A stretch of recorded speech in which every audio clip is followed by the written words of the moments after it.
आमची आई ज्या वेळेला महाराजांना अंघोळ घालायला गेली हो की ते हटून बसले होते एकदा की अष्टमीच्या तूच दिवशी. मला अंघोळ घालायची हो अष्टमीला अष्टमीला तू मला अंघोळ घालायची.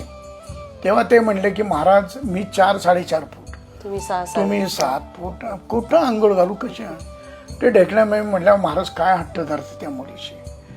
ते तुम्ही अंघोळ करा ना तुम्ही म्हणले तुम्हाला सगळं तयार दिले गरम. नाही म्हणले आज अष्टमी आहे आणि कालीची अष्टमी आज तिनेच अंघोळ घालायची. हाटले. आईने ज्या वेळेला अंघोळ घालायला सुरुवात केली त्यावेळेला महाराज लहान मुलासारखे होते वय वर्ष 8. मग आईने आंघोळ घातलं पुसलं पुसून बाहेर आणलं धोतर सगळे नेसले. ते धोतर नेसल्यानंतर सगळं झाल्यानंतर आईने कांबळ होतं असं जुनं घोंगडी ती घोंगडी झटकून टाकली.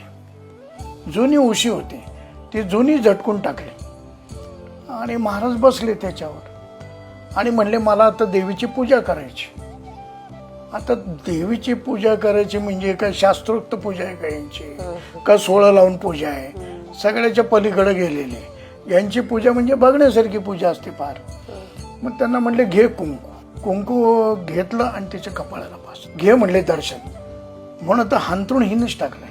तर खालनं तलवार काढली आणि जीभ बाहेर काढली समन रक्ताळलेली होती आणि घे म्हणले कालीचं दर्शन तुला आज म्हणून रक्ताचा टिळा तिला लावला. आणि आता म्हणले प्रसाद नैवेद्य दारूची बाटली आण ग्लास आण आणि घेतली दारू आणि पोतली. आता तिला वाटलं हे दारू पितील.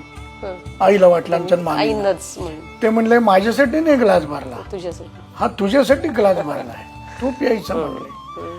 म्हणले का हो मी दारू बिरू पिणार नाही आत्तापर्यंत तुमचं ऐकलं आंघोळ घातली सगळं दारू मी पिणार नाही.